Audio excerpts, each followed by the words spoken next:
Hi there. So before we get into the discussion between Matt and I about this episode of True Detective, Season 1, Episode 8, the last episode, I want to give you a quick overview and talk about some of the things that we discussed just to kind of orient you and give you a feeling about what to expect. And if you have no interest in the things that I mentioned, then maybe it's best not to watch. But if you think that the topics are interesting, then please join the discussion, and we would love to see comments below if you have other thoughts, things you think we missed, or whatever. So the conversation is with Matthew Lewis, who if you don't know is an artist. He is a really good artist, and if you want to check out his work, you can look at the link in the description. It's a Patreon link. He does some really cool stuff over there in Spain. Anyway, the discussion for this episode does focus more on the episode itself. We, in previous discussions, had gone really far away from actually talking about the show. But in this one, because so much happens and there's so much imagery and so much to talk about related to the events of the episode, it's pretty centered around the events in the 8th episode of Season 1. So if you haven't seen it already, you definitely should. So watch Season 1, Episode 8 of True Detective, and then join the discussion. We spent a while talking about social obedience within a hierarchy and then got into outliers, people who are far outside of the system and what can happen in those circumstances, what kind of responsibility normal people may have for those people who are pushed far outside of society, like the main villain in this episode, the main villain in the series. We also cover some Jungian ideas and got into psychoanalysis a bit. In particular, we focused on the idea of incorporating the shadow, which is an idea that Jung focused on a lot, and Matt knows quite a bit about it. Then we get into some of the imagery of Carcosa, which is where the story really comes to its climax, and spend a bit of time talking about time and decay over time, and got into generations and why things seem to get either better or worse over time. Enjoy. There's a lot here, a lot to explore, and I don't know where you want to start, but I'd kind of like to start with something that we both wrote down, which is the Milgram experiment, basically. Okay. The sheriff, after he watches the videotape and after he basically gives them the information they need, but doesn't do that willingly. I mean, he doesn't leave happy, but he gives them the information they need, and I think he doesn't really understand what's happening to him. He doesn't understand why he was compelled to give them the information they need. He sort of feels, I think, lost, because in the last episode we were talking about how he's kind of at the top of this old crumbling hierarchy and protected by it, and so because of that he's kind of insulated from the tide of the feminine or reality or whatever it is, right? Mm-hmm.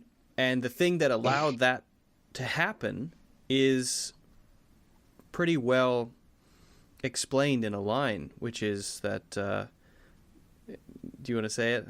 It's the chain of command. It's the chain of command. It's, he says, isn't this how it all works?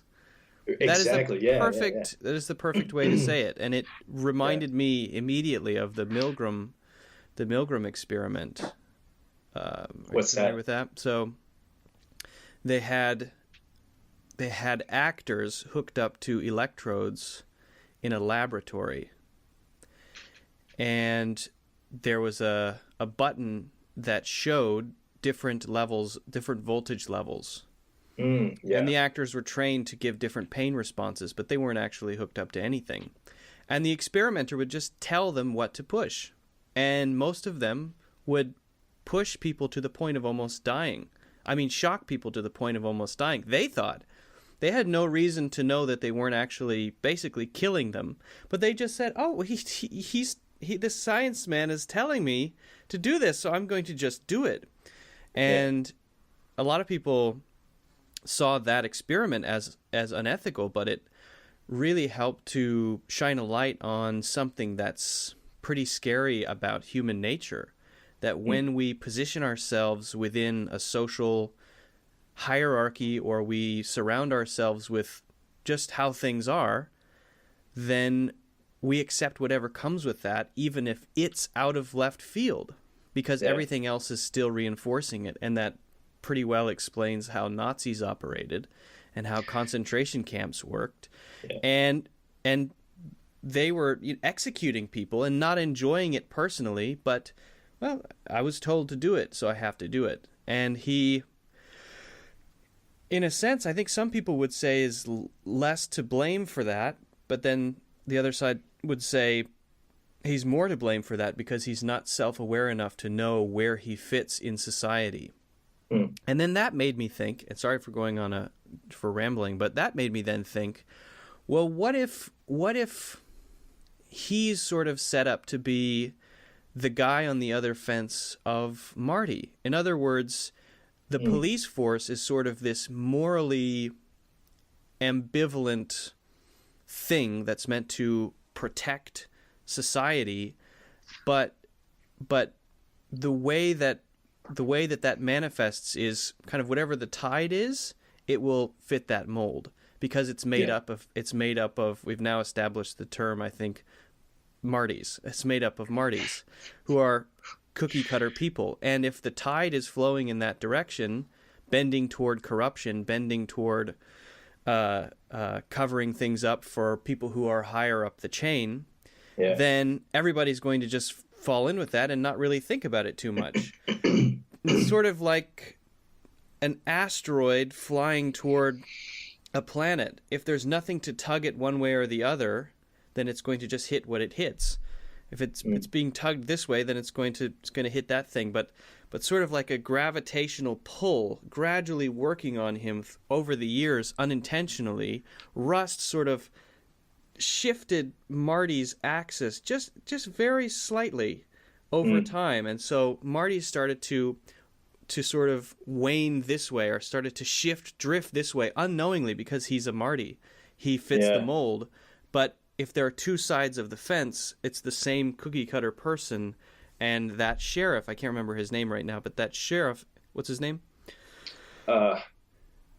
Dracy ends up on this side of the fence because he didn't have a Rust to tug him one way or the other. And now Marty's maybe beginning to discover some sort of core that he didn't know was there. Maybe he's starting to look around him and see the structure of the hierarchy or whatever that is. But it's sort of like we get to see both versions of that neutral molded thing, which is normal American man.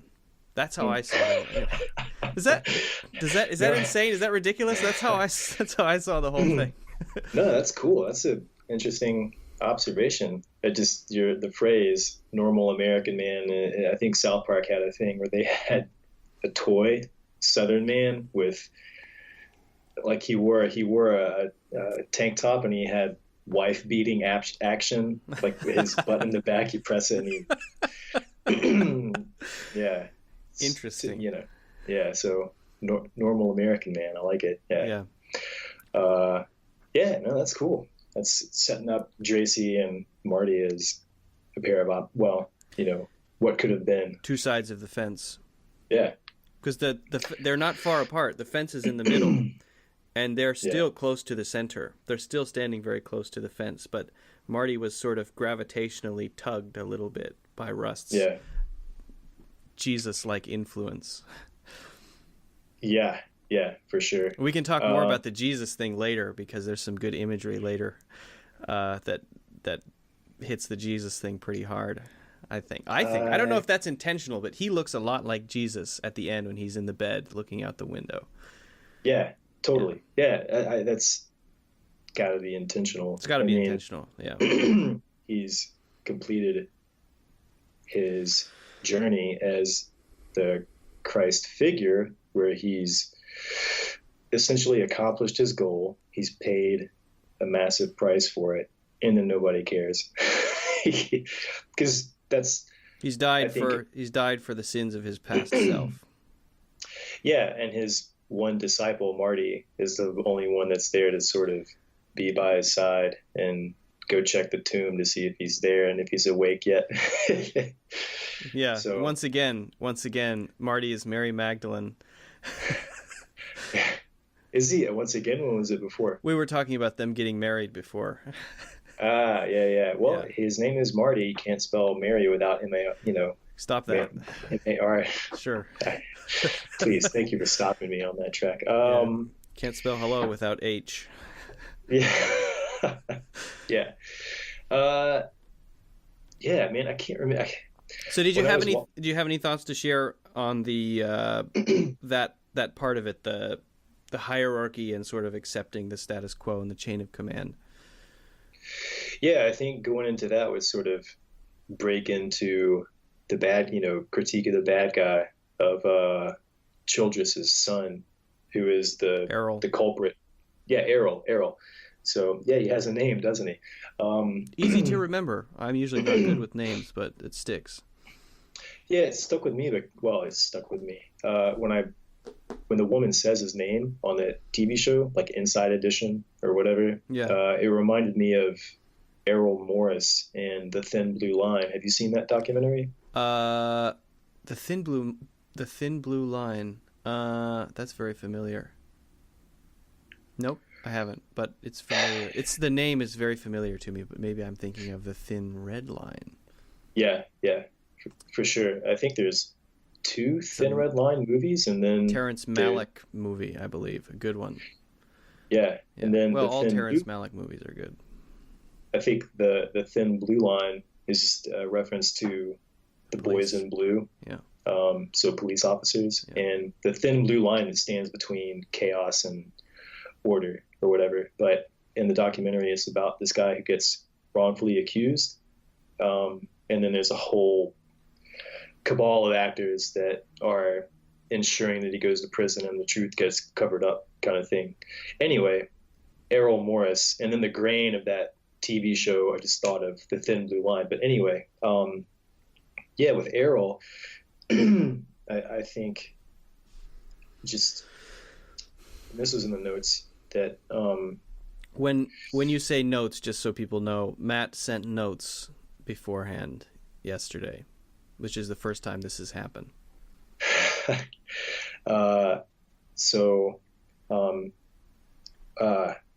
I lost it. Matthew Lewis, artist. Man in Spain. Sender of notes. I'm gonna mansplain this stuff to you. You can edit that out. I'm gonna increase the volume on that part and repeat it 7 times. So anyway, it seems like I'm curious if you picked up on this or what you thought about it, that Errol is sort of a representation of the thing which we suppress, almost the subconscious part of our ego that we don't want to deal with, yet it is the product of the strict structure that we don't want to let go of sometimes. For instance, if you've got a certain way you live your life, you want to do things a certain way, you see the world a certain way, and there's some little thing that says it's not right. This is, this is something Jung dealt with all the time when he would talk about neuroses and psychoses, that people would develop these sicknesses or debilitating habits or something. And when they came in to see him to try to work through it, he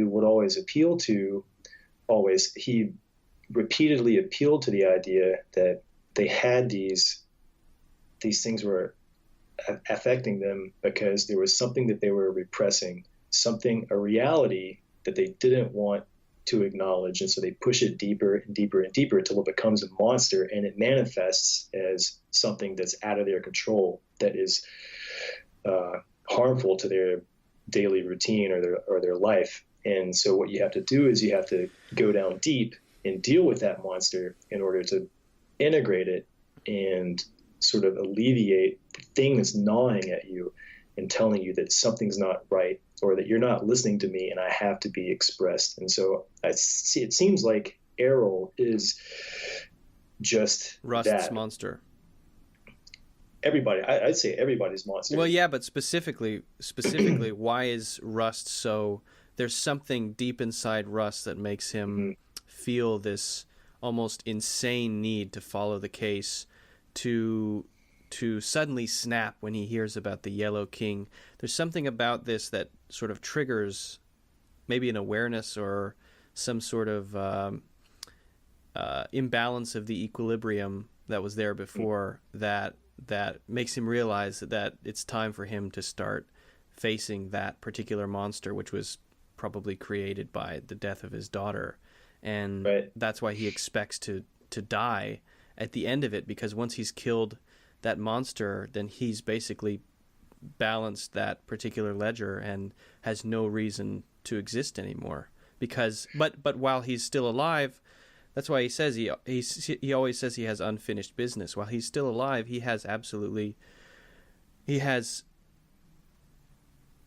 one thing to do in order to give himself the permission to move on, whether that means suicide or whatever. He can't. Yeah. It's unearned if he doesn't do it. In other words. Yeah, and if you ever read any of Carl Jung's stuff, when he talks about the specific cases of the dreams that people have recounted to him, you'll see that through and through, that there's something in their personality that keeps showing up and manifesting in their dreams that you can tie back to their past, something that happened to them, some psychological habit that they developed because of their environment, whatever. And you got to deal with it so you can move on. You can, do you think that's change. Why? Do you think that's why Rust meditates on the moment in the garden? When he contemplates his own sacrifice or his own... Maybe he wonders... Because that moment in the garden, why would you contemplate that? The moment in the garden is Jesus's moment when he has to either take a step to the left or take a step to the right, to dodge the reason that he came, the reason that he exists, or to bravely accept the kiss and sacrifice himself, right? Yeah, Father, let this cup pass from me. And then I forgot the line that goes with that, but it's basically... Dude, did you fucking kiss me? Man, that's gay. Yeah. Could have given me a flower or something. Anything. Or a high five.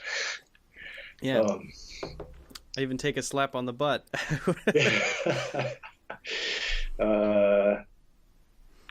Good game.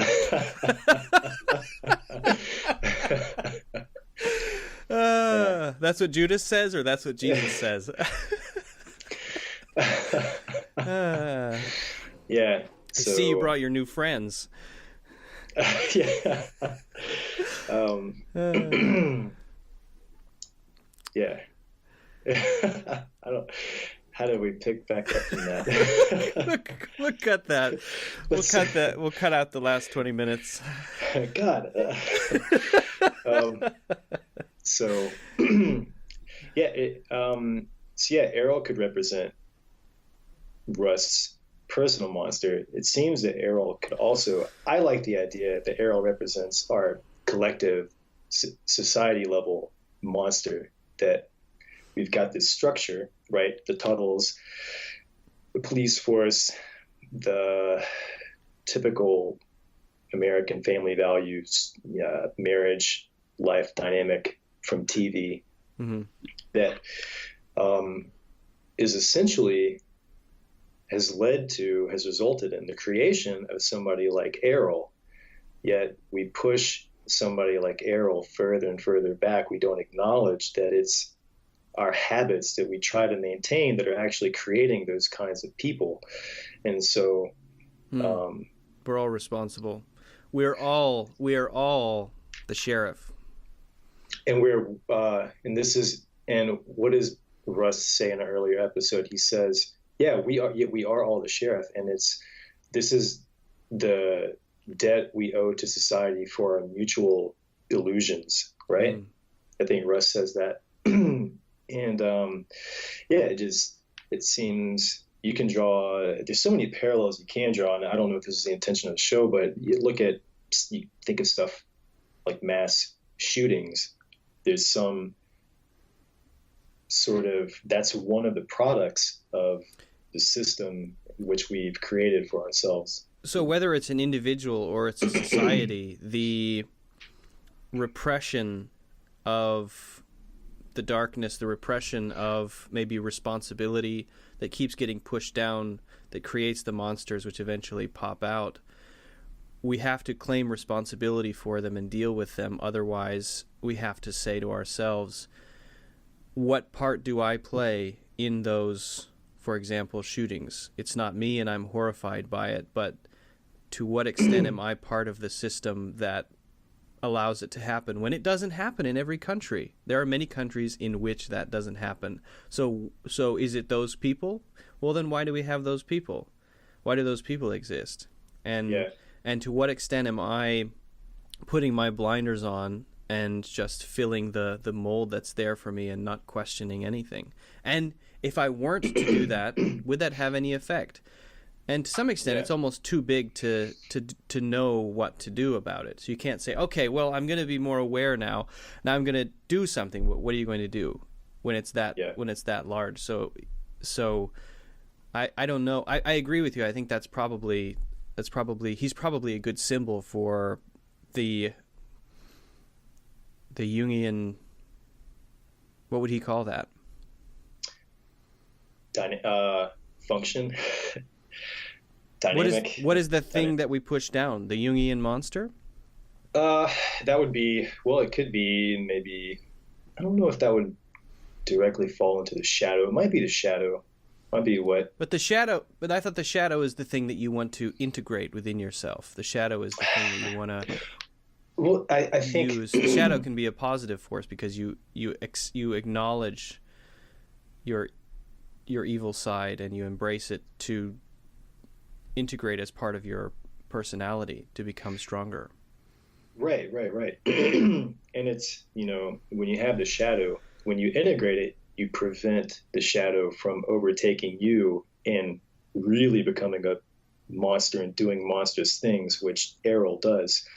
But imagine, and this goes back to some other things that he says in the show, when Rust is going through the labyrinth, the catacomb, which represents going down into your guts and the maze of your own psyche.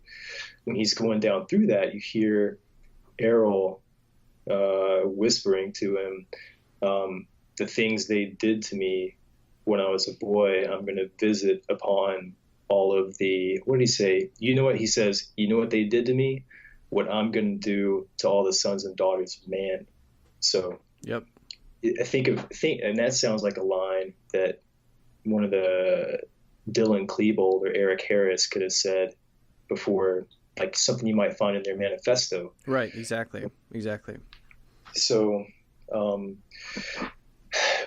so looking at what he said, when he says, you know what they did to me, that means something happened to this guy as a kid. He's got all these scars, and the one woman says that's something that his daddy did to him when he was a little boy. Mm-hmm. Well, look at what happened to this.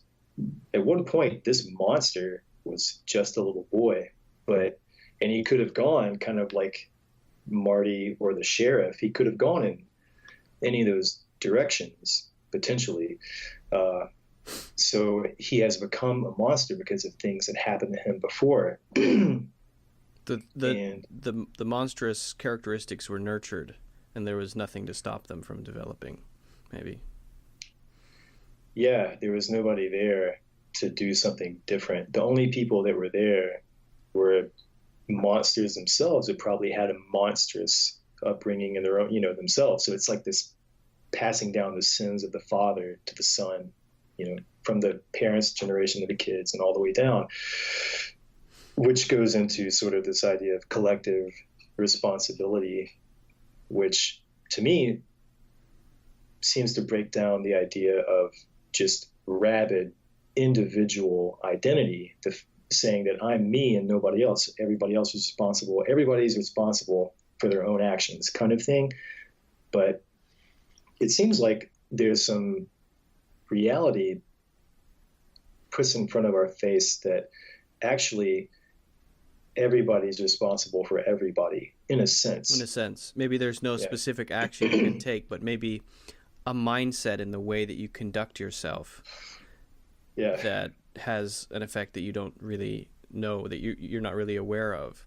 I think there might also be a geographical component to it, because the only place where he's able to exist, to be in society, has created him this monster, and he's able to go among people only in the very lowest role, as a groundskeeper, as a painter, doing the chores of the people higher up, because he's not able to get higher as he is, because he's this monster. If he went any higher, he would be discovered. And he also has to live in the middle of nowhere. The fact that he lives in the middle of nowhere, far from everyone, I think doesn't mean that he's detached in terms of his family, because he has deep connections in his family, but he has to detach himself geographically in order to be who he is, in order to be able to exist in his world of sanity that he has, which is insanity.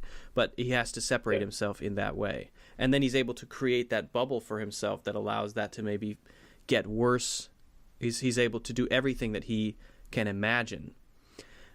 But if that weren't the case, and he were to be, I don't want to say welcomed, I don't even really want to say exactly what that would look like, but if he weren't geographically far away from everyone, then the forces of the people around him, of his family, of the workplace, you can't go that deep into your bubble. You can't go that far. And so there's something to be said for, I think also there's something to be said for either our need to keep the weirdos as far away and down as possible, or the power of having social connectedness and dealing with people on a daily basis, and needing that keeps people at a level of sanity that allows them to, not go around killing kids.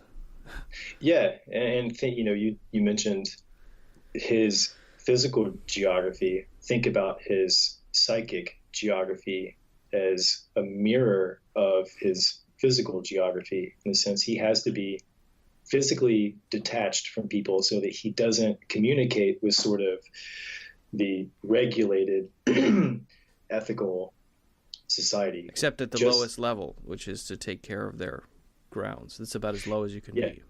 Just showing up and having to be accountable here and here, just so that he can maintain his psychosis or his habits.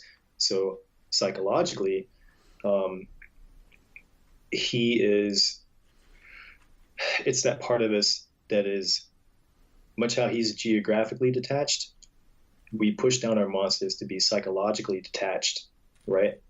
And so our shadows are not held accountable to consciousness, where it can be changed or integrated, kind of like we push aberrant people away so that they're not necessarily integrated and transformed. It's kind of the same thing. So he's the monster being pushed down, pushed out, just as we have to push down our shadows. Yeah, and think of he's the product of this hierarchy that didn't want to fall down, right? And in order for that hierarchy not to fall down, they had to go through these extreme measures to make sure that the thing which could tear them down was never came to light, right? But what does it say? What does it say that it still hasn't? At the end of the season, they're still fine. The governor is still the governor. Everything is all right for them. Yeah, I can't remember what I wrote. Not surprising, but very realistic, but not as satisfying as you would get in a normal show. Not that this is a normal show, but it's probably more realistic the stalagmite lives on. Yeah, and looking at that as thinking of this situation as an entire human being, where you've always got different parts of your psyche that are unconscious, right? And you can always find things. Oh, here's a thing I don't like or a problem. Then you deal with it and you integrate it, right? Kind of like society. There's always going to be stuff that we would like to change, right? So basically, the work is never done. Yeah. It's always occurring, and then once it's done here, well, then that creates an imbalance over here. So now you have to focus over here, and so there's always this continuing cycle of death and rebirth, and kind of like in alchemical work, solve and coagula, where you dissolve everything and then you let it come back together as a new formation, which is how the landscape in the bayou is sort of portrayed. You've always got this sort of balance between the cosmos, or the dry land where people live, and then you've got this encroaching water, which is chaos and rebirth, always coming back. There's always that sort of threat and dance going on. Well, and then that's sort of the world below is mirrored by the world above. The world below is the land always being almost overcome by the water, and the stars in the sky always being almost overcome by the darkness. The darkness seems to have more territory, but the light shines brightly. Yeah. Seems to be going on sort of like a mirror in a way. Yeah. I mean, for the bayou. Why do you think Errol changes his voice that way? Why do you think that he changes his voice 3 or 4 times? He starts speaking differently and sort of takes on different personas. Because you've seen the show more than I have, so I kind of have an opinion, but it's not very fleshed out. Yeah, so only on this recent viewing did that stuff kind of stick out. And I wondered if that is the writer saying that if you notice in the show, the stuff that he's watching came from a certain period in American culture, or the 1950s. U.S. Yeah, like the atomic age, when you've got not Gene Hackman, but Gene Autry, or who's the North by Northwest? What's that actor's name? People from that, Gene Simmons? period of, not Gene, yeah. But you've got sort of that atomic age, golden age of Hollywood era stuff. Leave It to Beaver, the Andy Griffith Show, and the movies he's watching, which seems to be the only contact he has with the outside world, the only perception of the outside world that he has. When he's watching these things, he puts on the voices that he's seeing, as though this is the persona that I need to use in order to interact. This is how I should act. This is what I should do. And where does he get that sort of moral, ethical upbringing? Well, it's from Hollywood. It's from a manufactured ethic. We want to, so in Hollywood, for example, or on TV, they want to portray life as being Leave It to Beaver, My Three Sons, or the Andy Griffith Show. And I think the comment in the show is that, again, there's this old projected reality that we're still dealing with that covers up what's actually going on. And so Errol is just sort of the embodiment of that activity. So that makes sense. Or maybe he's so far away from humanity that he's sort of pretending he doesn't know what it is to be a person. He doesn't even know what that means, because he's a monster. He is a tentacle monster, and that's who he really is. And so when he puts on masks and voices, he's just emulating what he sees the humans doing, sort of like that. Yeah. And who his real self is he's the worst there is. his sister knows who he really is. Yeah.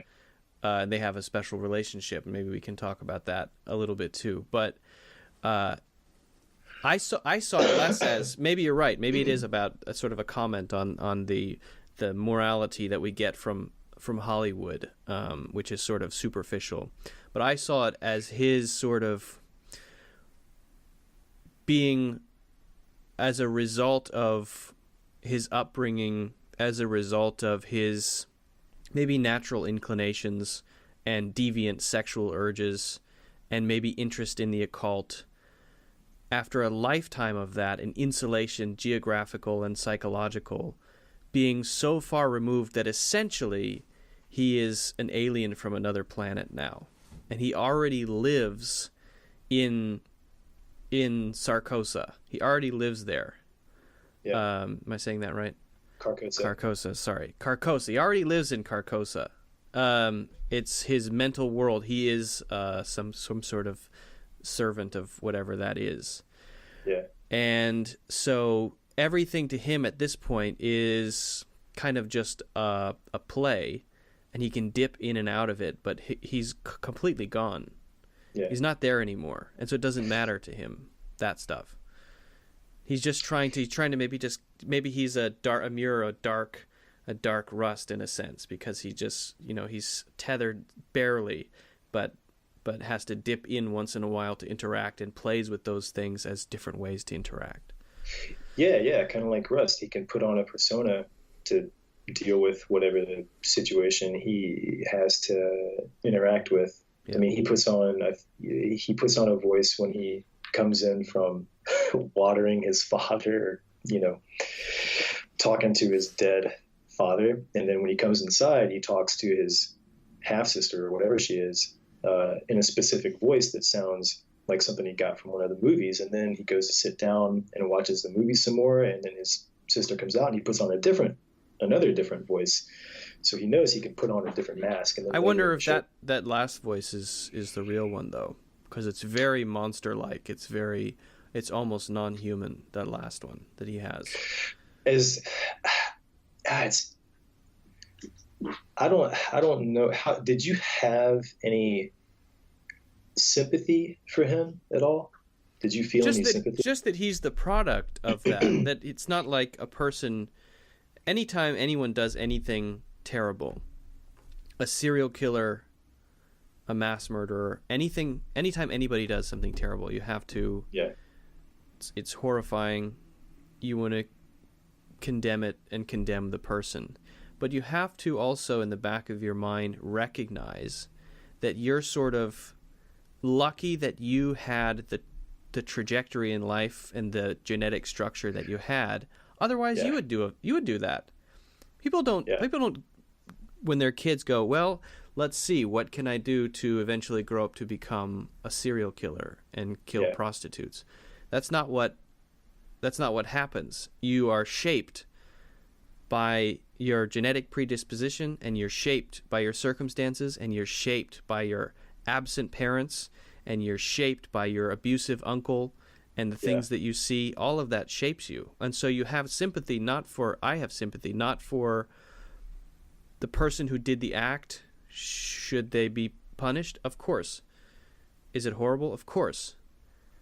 But there's a person who wasn't like that in the past, or maybe a person there who, under different circumstances, wouldn't have become this monster.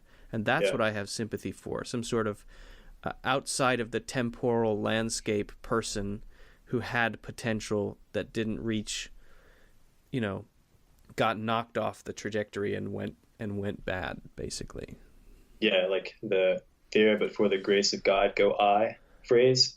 Yeah. I mean, replace God with everything you just said. Yeah. Just circumstance. Yeah.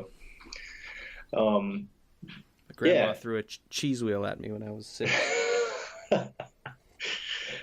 And that's running down that hill away from that giant cheese wheel. And that's why I always wear a helmet when I go outside. Yeah. And go into epileptic fits when somebody asks if I want cheese whiz. You want parm on that? Jesus. Yeah. Yeah. I should have said cheeses, but I didn't. Yeah. Cut that too. Yeah. Yeah. So it seemed to draw out the the end of the G.I. Joe episode that this whole series was, the sort of moral at the end is more of is why do you say G.I. Joe? Did you ever you're probably not old enough to know what I'm talking about, but I know what a G.I. Joe is. I don't know. Yeah, so anything the else? cartoon from the excuse me, from the early 90s, at the end of every episode you had this sort of PSA at the end of it, and it was some little morality thing. Oh, really? Like, yeah. I didn't watch TV until I was 13, so kind of like Rust. Yeah.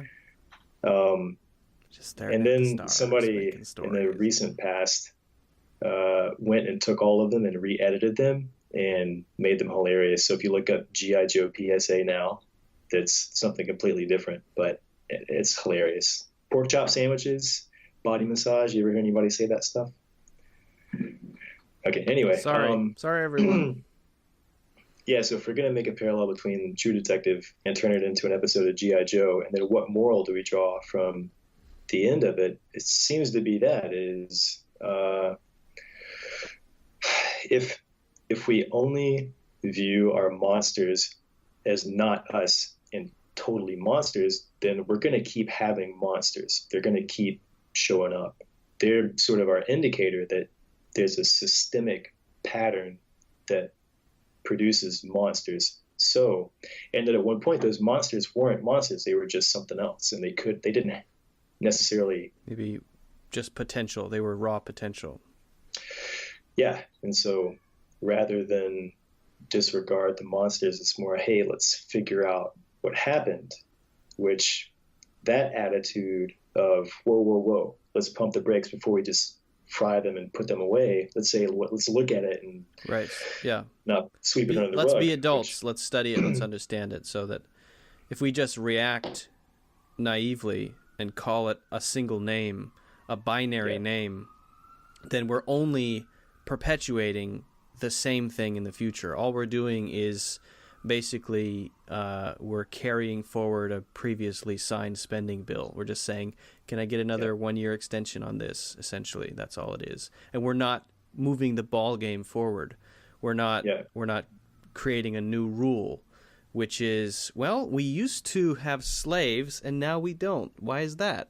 Why don't we have slaves anymore? We used to just stomp on cats with high heels, and we don't do that anymore.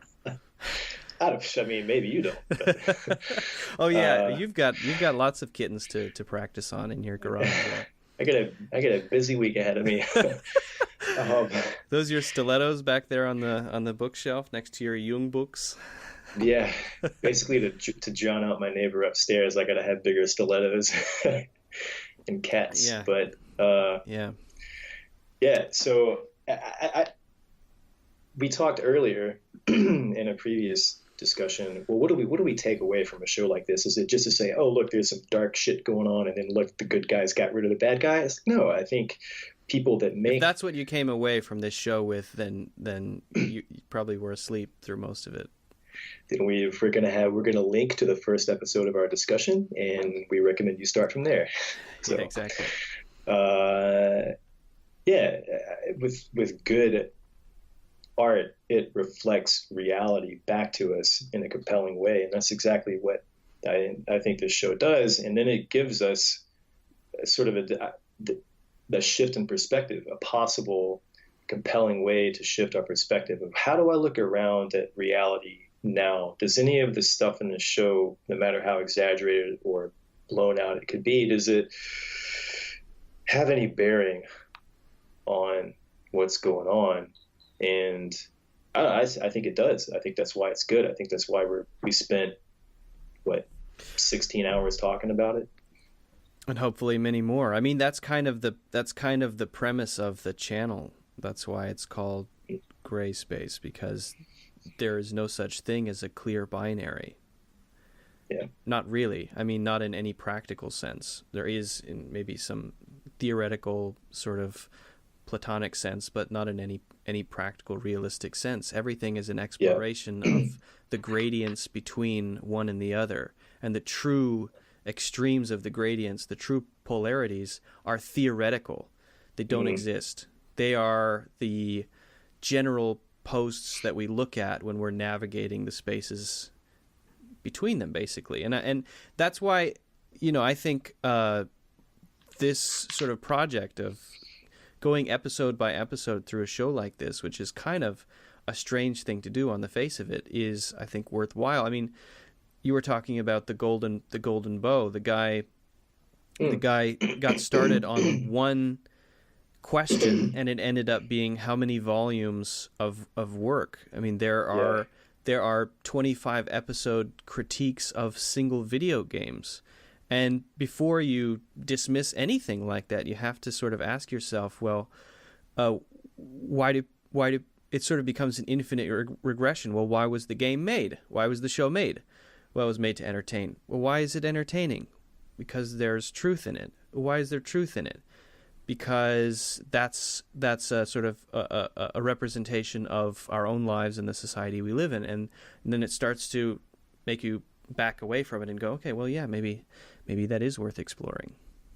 And you get into Indra's net of gems, where it's a net of gems connected to one another, and every gem reflects all of the other gems. Right. So exactly. That's a good mention. That's Schopenhauer. I think it's Schopenhauer. Excuse me. One thing I did want to mention, another aspect of get the coughs. Oh man, it's just cold and dry here, so I think I'm just not used to it. Pacific Northwest of Madrid is like going from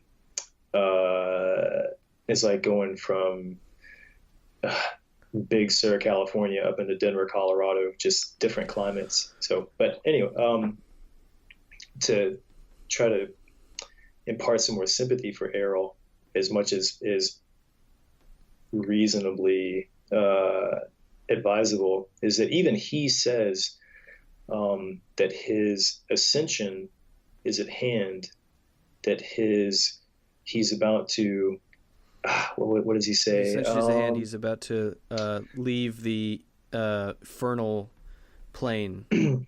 My ascension removes me from the disc in the loop. Okay, so what does that mean? I think it means. That's why I mentioned I mentioned an infernal plane earlier. I don't know if you caught that. Yeah, I did. Yeah, with lack of whiskey creates an infernal plane. Yeah, so it's like he knows he's doomed to hell. It's almost I think he's a really smart guy. He's self-aware psychologically of his role, and maybe in a meta way of he knows that I am the shadow. I am what people don't want to deal with, and maybe his ascension means that I'm about to exit that some cycle of samsara of just kill somebody, take a break, kill somebody, take a break, that fear and desire kind of loop, and he's about to get out of it.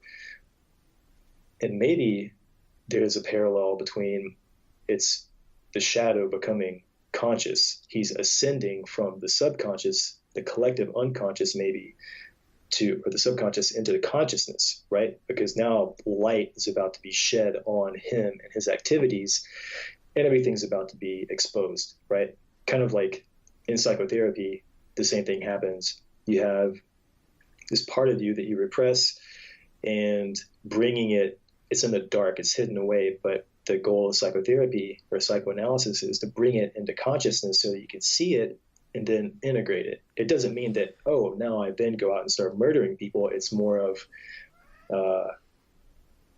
why did somebody go out and murder people? Well, there's underlying causes. So it's more about understanding those underlying causes, integrating them so that you don't go out and commit heinous acts. So I think Errol is maybe giving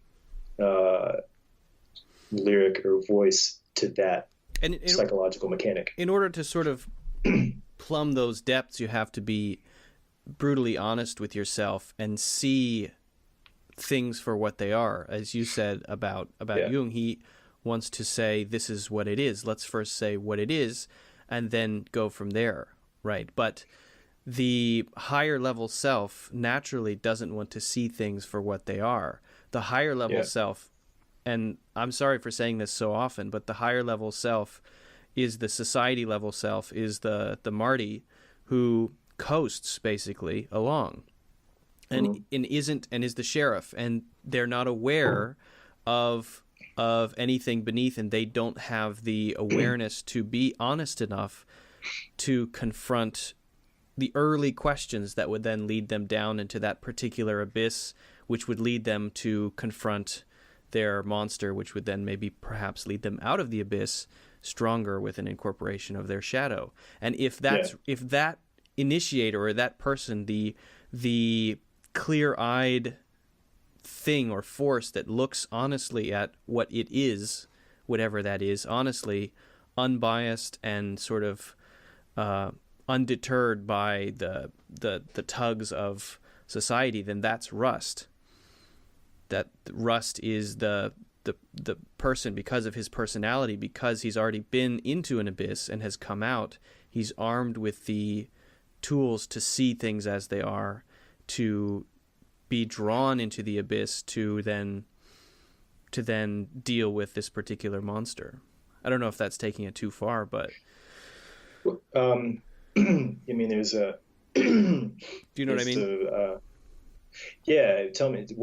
Tell me if this applies. There's a kind of appealing to his role as a Jesus figure. I think Jesus said, I came not bearing peace, but a sword, to divide sort of truth from untruth, the righteous from the unrighteous, to cause division, to cause definition of unambiguity, so that the system or the mechanic or the hierarchy does not keep functioning the way that it does, to shed light on the complexes and psychosis or neurotic tendencies and all that stuff. Yeah or no? I think so. Sort of the laser scalpel. Yeah. It's focused enough to pierce the film that covers or separates the mundane from the depths where the monsters live. Yeah. Sure. What about the half sister of Errol? Yeah. Does she have any? Why does she have to be a simpleton? Why does she have those infant-like characteristics? I mean, obviously she has some sort of mental deficiency. Maybe she's inbred or something like that. But why is she that way? Is she meant to be some kind of? Is she meant to reinforce? Not reinforce. What do I want to say? Illustrate.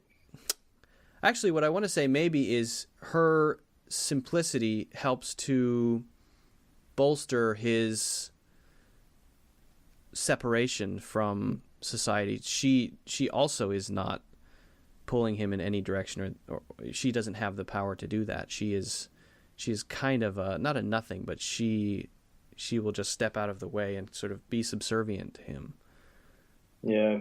I mean, there's a few things that might fit over her character fairly well. One is just a compliment to him.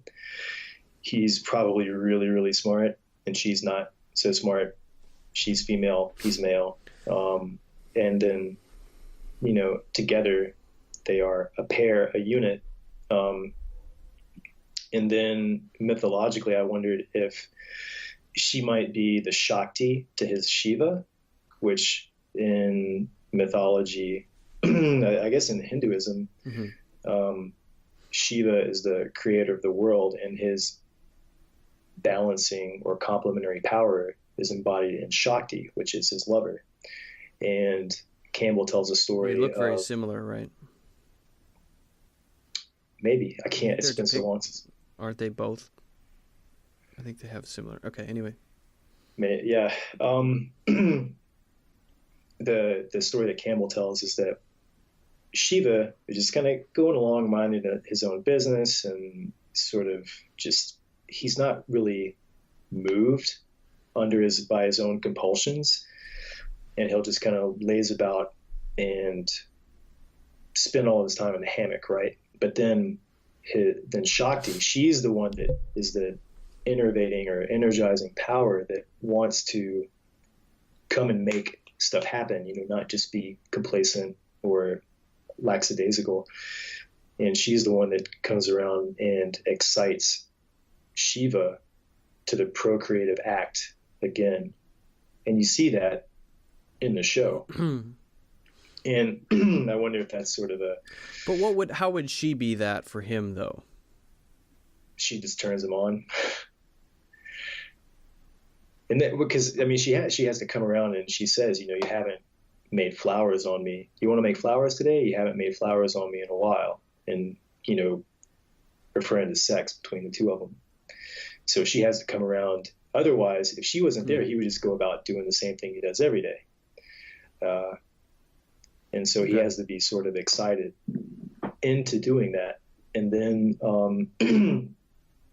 the other thing I thought is that maybe she embodies the part of us that when we're confronted by when our shadow or our uncultivated, unmatured aspects of our personality are then we push them back. We never exercise them. We never go into those situations where we know we're not well equipped to deal with them, right? So we push them back, push them back, push them back. Sometimes they never develop beyond an infantile stage, as Jung would say.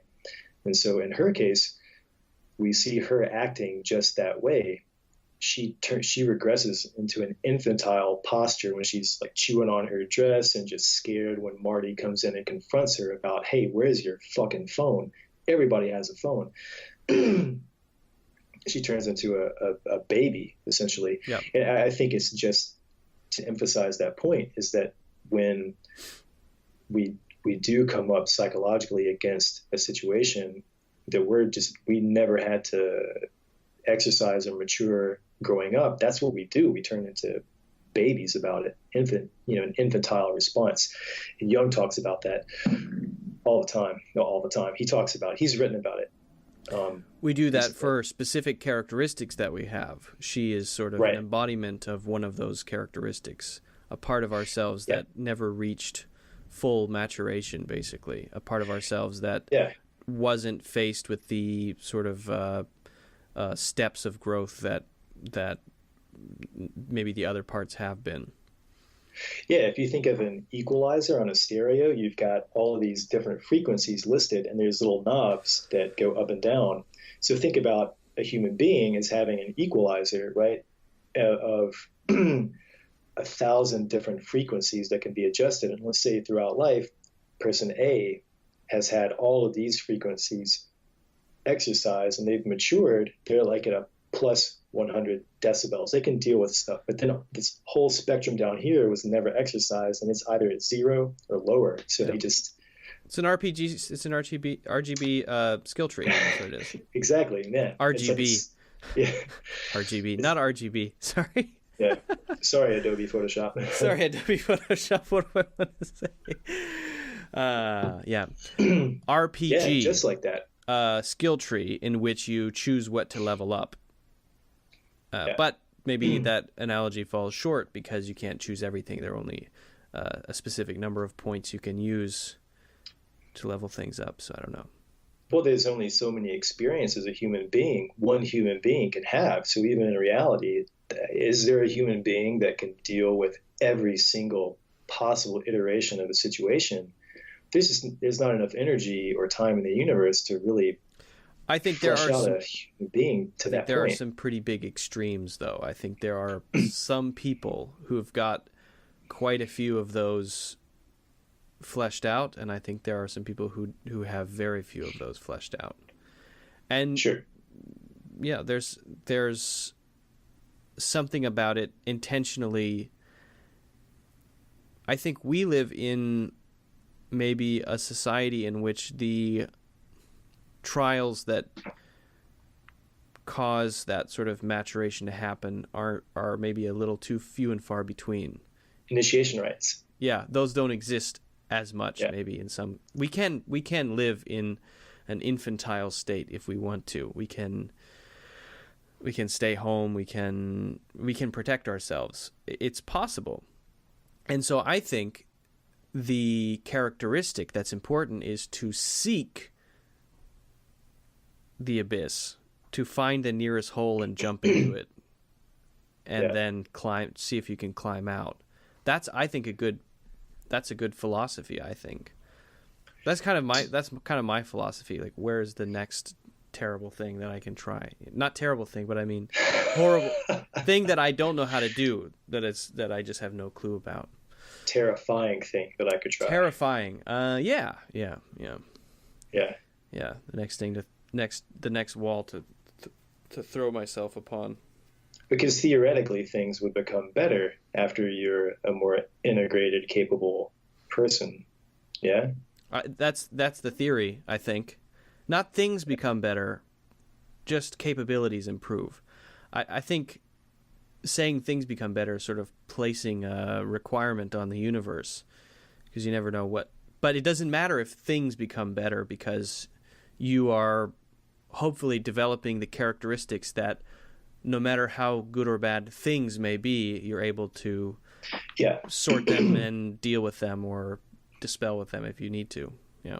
Right. And so for that person who can deal with a lot of stuff, and you could apply the phrase, well, things are better for them. Fair enough. In the sense that it doesn't destroy them, right? Right. Yeah. Disappointment is taken in stride rather than crushing me.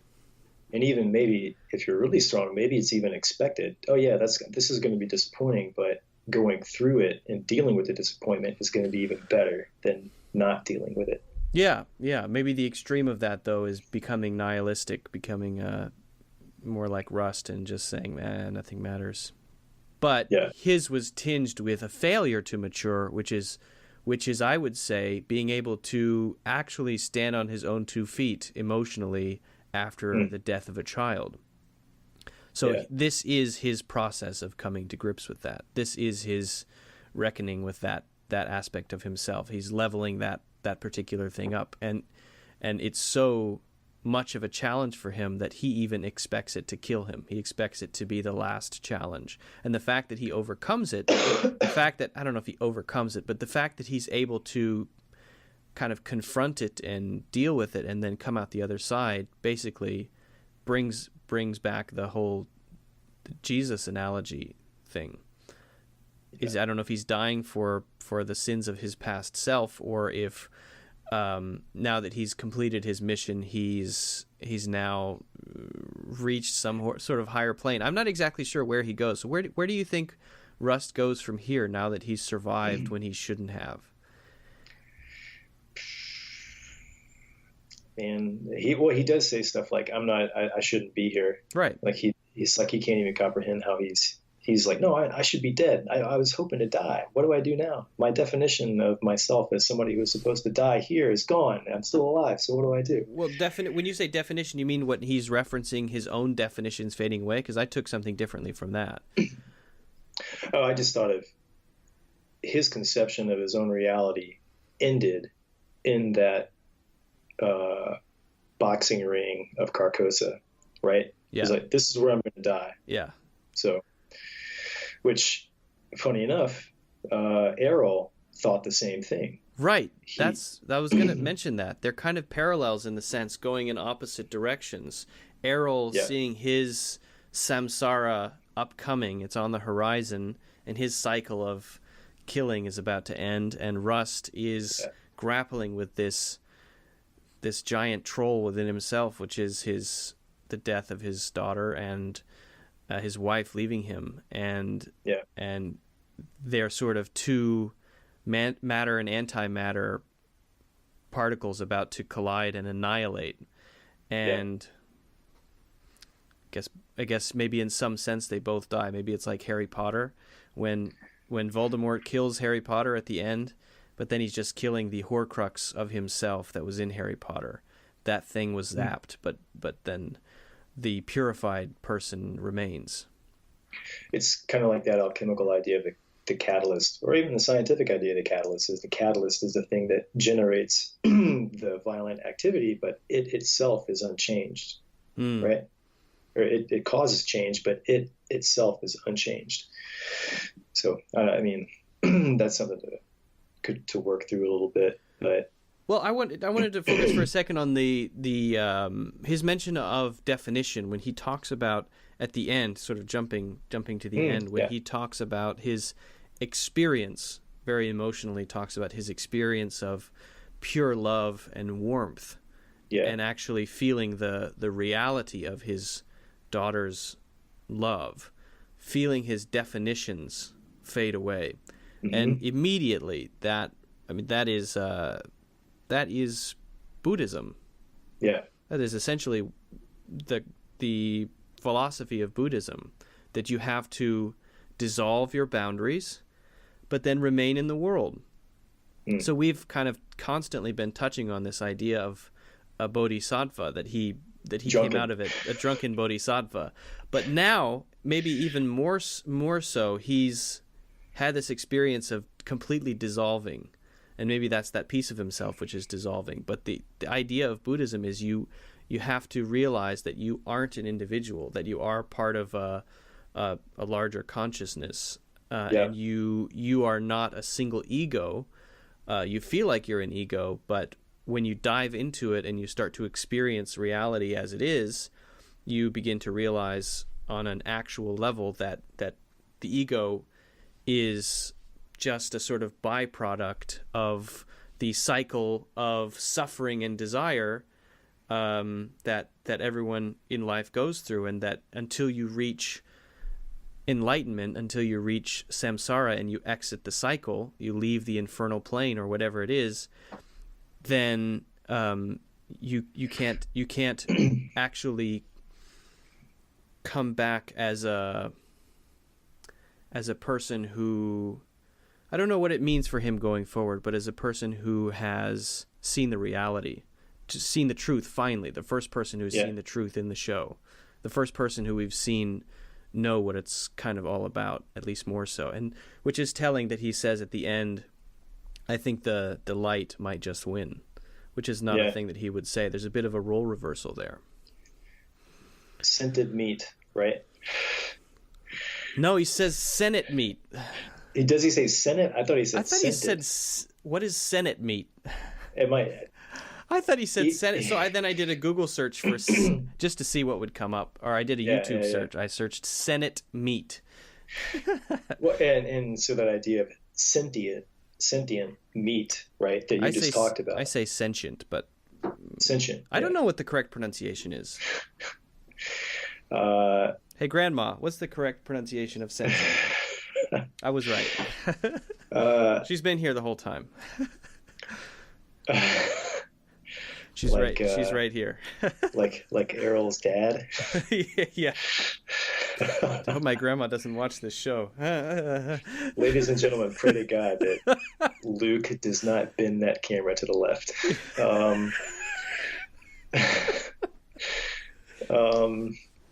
So yeah, like the sentient meat thing, which is a Buddhist idea, which the Western counterpoint to that is the alchemical idea, which is the Jungian idea of solve and coagula, the dissolving, right, of our definitions, and then the coagulation, the bringing back together and forming of the new stuff, the bodhisattva, right? More purified, yeah. Yeah, exactly. That's exactly it. Are there any writings on that, on the comparison between the cycle of Buddhism and samsara and the bodhisattva and the alchemical process? Are there any comparative writings? I think Campbell's got it in maybe Occidental mythology. Because that's pretty interesting. That totally you're stitching those two things together. Well, so good job. I think there might be a bit of an exegesis of it in Occidental mythology from his Masks of God series. Another one that might be really interesting, which I think Blade Runner 2049 is exactly that, showing the parallel between Buddhism and sort of that alchemical, that you've got this Eastern and Western idea of the same process going on. But in the book, in Campbell's book, The Inner Reaches of Outer Space, which is relatively short, I think it's 180 pages maybe. I've seen it. I've thought about, I put it in my wish list. Yeah, I think it's the last book that he wrote, and it does just that. It shows this parallel between Western traditions of self-actualization and then Eastern traditions of self-actualization, and makes that comparison. So there you go. Those might be pretty helpful. But then, yeah, alchemy is the tradition that parallels 7 chakras, opening up the 7 chakras, exiting samsara. I wonder if there was any. I wonder if there were any sinews connecting those through time as those ideas developed. I mean, ideas do travel back and forth. I wonder how much actual overlap there was in sort of cross-pollination, maybe, or those two things happening separately, independently, and sort of align, or they're in parallel, but they don't touch. I wonder. Yeah, I think it was just that when these ideas, all these ideas stem from one place, and then at one point they sort of went east and west, and that east and west division, Campbell says, is in Iran. When you've got the development on one side of that area of the world, you start to get into Hinduism, the Vedas, Upanishads, and all that stuff, and then the Taoism, the I Ching, and all that.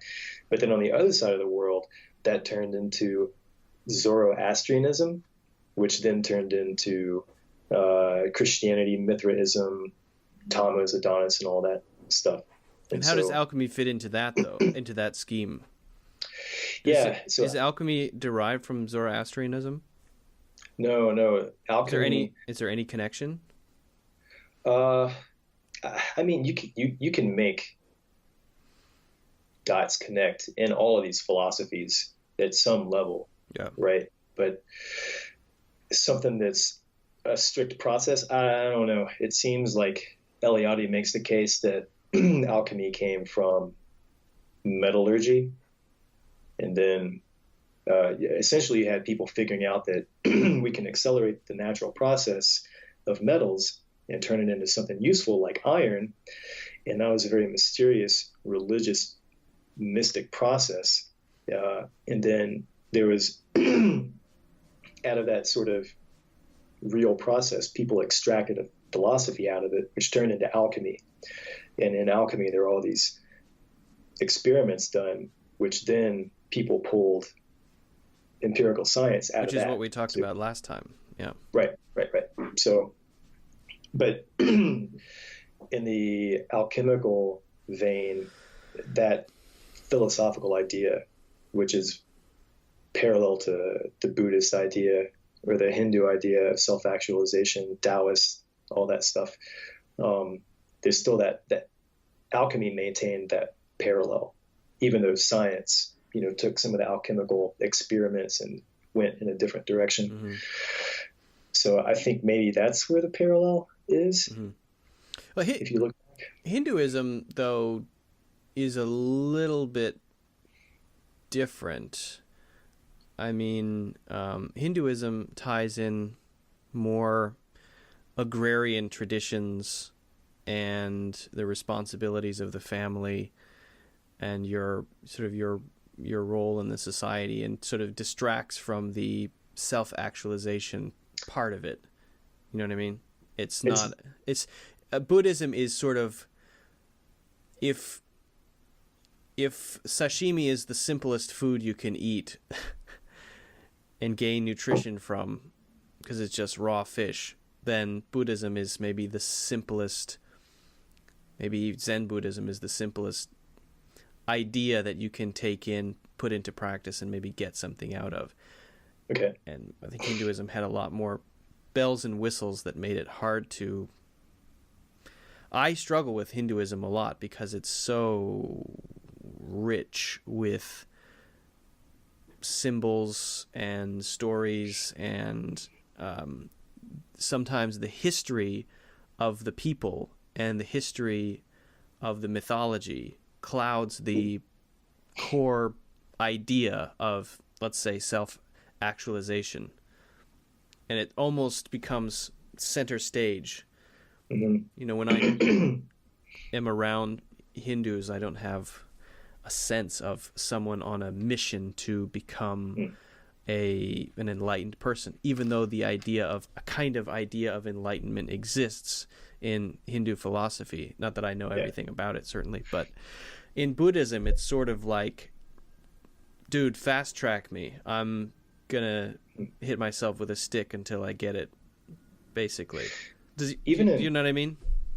Even in that, I mean, you get into like Zen Buddhism, Mahayana Buddhism, Hinayana Buddhism, and then within Hinduism, I mean, you've got stuff like Jainism, and then you've got it seems, I was going to say maybe with Hinduism, you've got sort of the Dharma-centric idea of these are the roles you fulfill throughout the different quarters of your life. It's divided into two parts of your life. The first part has two parts. The second part has two parts. And so it seems more, but then within that track, you've got people that decide to go off on a different path to become an ascetic or a monk, right? Who just, okay, I'm going to get out of society completely. I'm going to go join the temple and pursue this different repetition of acts and all that kind of stuff. So I don't know, it seems that stuff gets pretty fractured. And you mean for Buddhism, Buddhism as well, or Hinduism? Oh, I mean both, you know, like Protestantism or Catholicism or anything, you get down to people splitting hairs and it just turns into a whole new sect. It's interesting how that always tends to happen. How we were talking about in the last conversation, anytime institution-like things get built up around the desire to connect with the divine, then those things are bound to calcify and begin to diverge and make it impossible then to reach the divine. So it's the institutionalization that's kind of evil. It's the skeleton that makes it impossible to actually get there because it becomes so convoluted. And even Zen Buddhism, they have their traditions as well, even though it's pretty stripped down. They have their traditions as well. Maybe not as colorful as Tibetan Buddhism, but if I were going to pick one, though, I'd probably go with that one. So as it applies to Rust and his dissolving and coming back, or his definition of himself, I think that's how we got kicked off onto this train. Yeah, I had asked you about that, but you got a little sidetracked. Yeah. In that book, Analytical Psychology by Jung, which is the Tavistock lectures, there's a stretch in there where he deals with just that about almost exactly what Rust says about our definitions. And as we dissolve them and realize, it's a definition, we can go so deeply that we have no definitions, and we just get into that primordial, cosmic, undefined warmth, right? Love almost that embodies all potential definitions, right? The definition of Rust's daughter, of his dad, they're all there and they're all there and down inside of us, in the sense that, think of it this way, Rust only has a definition of his daughter from his own sensory experience of her, right? So that definition is something in here.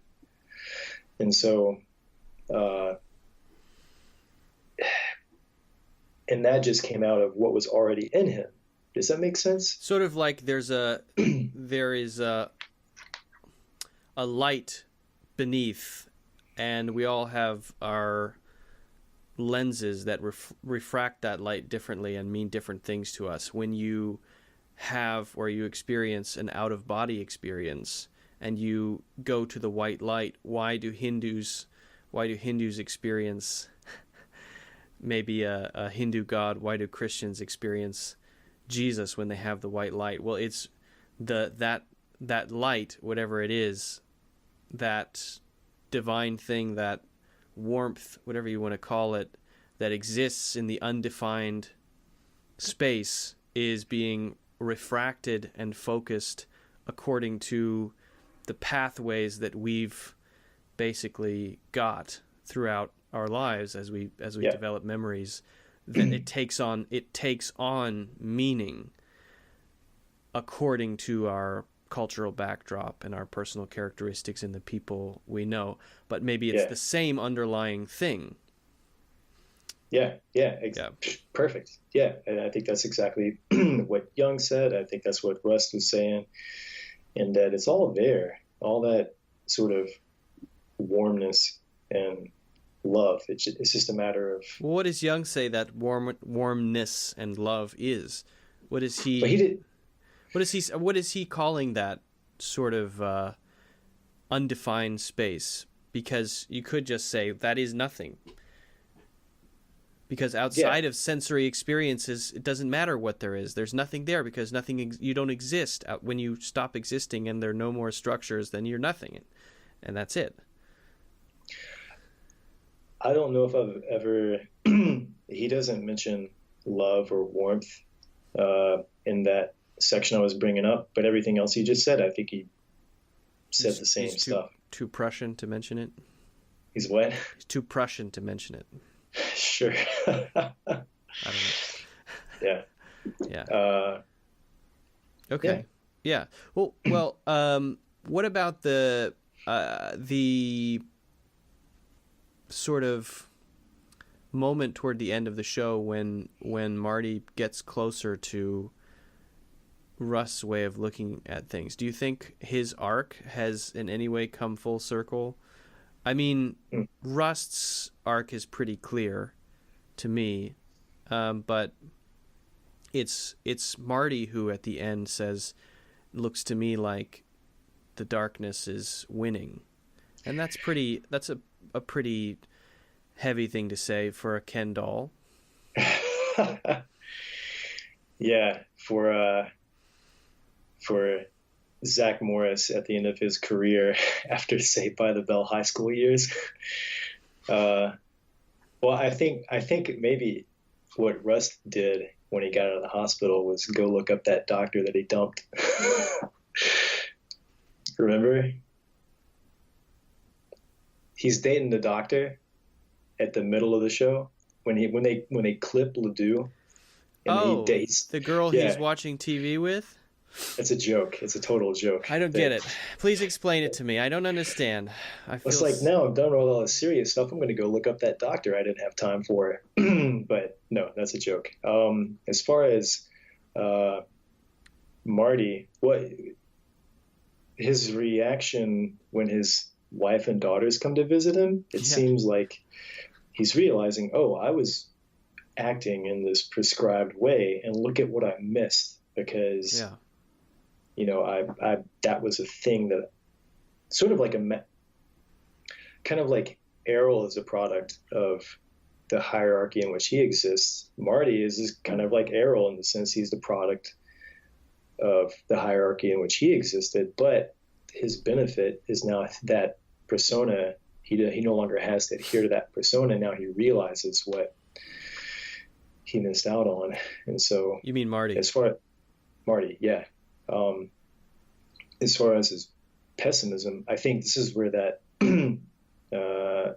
the marriage of opposites, the conjunctio oppositorum, comes about, because he's in fact become Rust a little bit.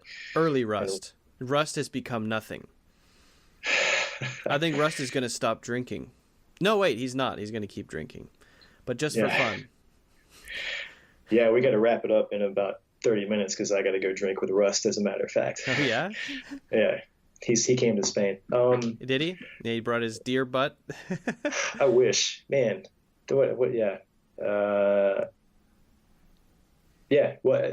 don't know. That marriage of the opposites is sort of what you have at the end. Yeah, I think Marty, when he realized it before when he was in his interview with those two detectives, but now it's hit him pretty hard that his life of just sort of going with the status quo didn't serve him well, and he forgiving himself for behavior that maybe was socially reinforced or maybe not,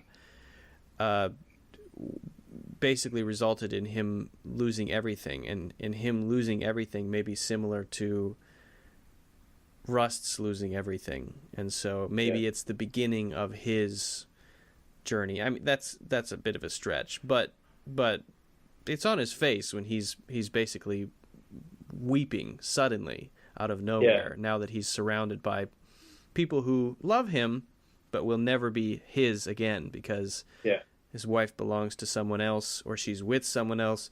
His daughters are grown up. He will never experience their youth again, and it's gone. The time has swept it away, and it's all his fault, just as maybe Rust blamed himself. And now Rust has reached a point where at the end of his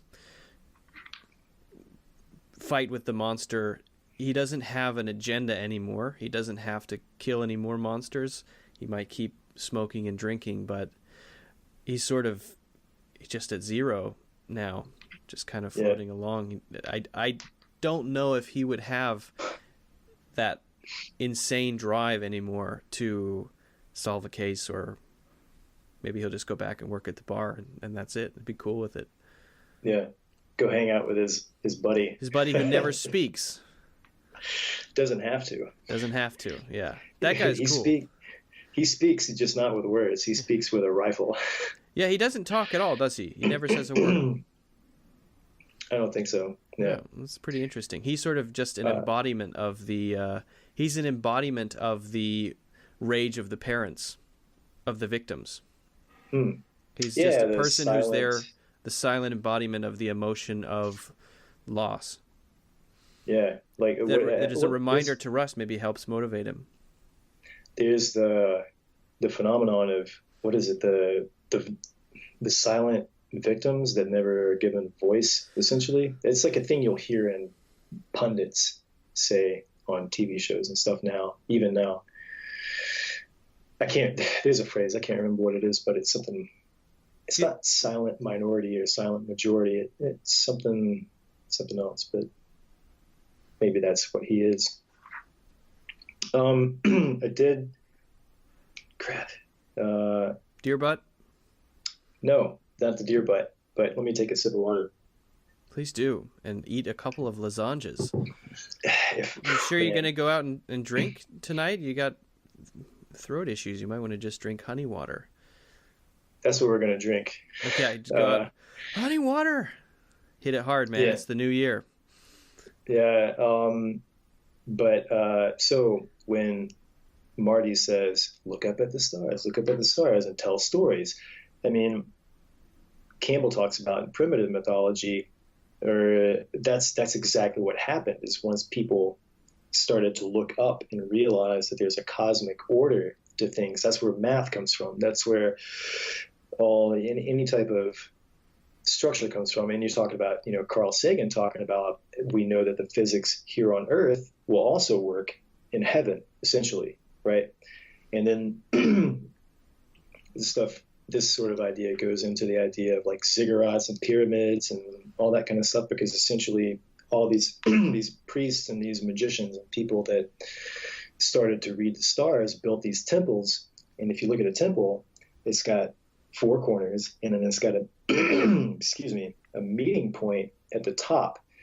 And at the top of it, that's where man could go to meet God, to receive communications from God, and essentially receive communications as to how do things work? How is the cosmos structured? How do I live in an effective way? Which in the past, that led to ritual regicide, or sacrificing the king every 4 years, because look, Saturn or whatever planet is in. What's regicide? I'm afraid I don't know that word. Sacrificial killing of a king. Oh, okay. Regi, king, side, killing. Regicide. And so they would kill the king every 4 years, every 8 years, according to some pattern that they noticed in the sky, because they thought that, okay, much like the sky, there's a a cycle there. We need to mimic that cycle in order to maintain Yeah, and you were also power. talking about the sacrifice of the girl as well in that Yeah, yeah, festival. yeah. And so You gonna read to that then pull quote? that into the show, if you look at two things. So this will talk about the house where the corpse of Errol's dad is Sheriff Childress. So in a sense, that son is trying to maintain that image of authority tradition of the father, right? Rather than let it go and bury it in the ground and be done with it, he's still trying to keep it there. He talks to him like he's still alive. And if you look at that as a representation of that hierarchy we're talking about, you're trying to maintain that corpse. It's literally a corpse now. It's not doing, there's no life in it. It's, so there's that parallel. And then if you look at the outside of the building, you've got the girl, the figure of the girl with the crown, which is sort of, I think it's the fertility goddess, an image of death and regeneration. And so on the inside, you've got the dead father, and then on the outside, which is a symbol of the hierarchy, and then on the outside, you've got the symbol of rebirth and regeneration. And even around her, there's a bunch of sprouts, right? Right. I think they might be black stars too, but I think they look more like dandelions, right? So the idea of birth and new stuff, which on the opposite side of that, you've got a bunch of death. Didn't think about that before. What about the inside of Carcosa? What about all of the wood, the structures inside Carcosa? I mean, it was just a stone structure, but he has sort of pimped it to make it more satanic. Yeah. Must have added a PA system because those whispers are pretty clear. Doom, doom, doom. Testes. Rust, can you hear me? Rust, come in. Yeah. I'm going to try to scare you, but I need to make sure you can hear me first. Yeah, to me, that looked like a bunch of pictures from a lot of Native American rituals, where you see corpses or elevated. So you've got these sort of wood skeletal structures that have a corpse on top of it. I think that's like Western New Mexico area tribes of Native Americans. I don't know. I mean, there was the one section that looked like not a fallopian tube, but a birth canal. This is right before Russ is about to go into the area where he's going to confront Errol. It just seems sort of birth canal-y. You've got sort of the opening, but then the whole part before that just seemed kind of, yeah. And what about? No, I don't know. I think I need to watch it again because I was looking for it and I thought, okay, well, there's the Yellow King over there, and it's before that. Yeah. I understand what you mean. Before he comes out into the big room. But trying to pick out the symbolism in a way that's coherent, I think it's still sort of beyond me. Maybe I haven't thought about it enough. Maybe I need to do a little bit more reading about related symbols, and maybe read more about Native American cultures, but I didn't really get much from it, to be honest. Yeah. I wish there were more. Yeah. I was really looking for it, but I'm not smart enough, unfortunately.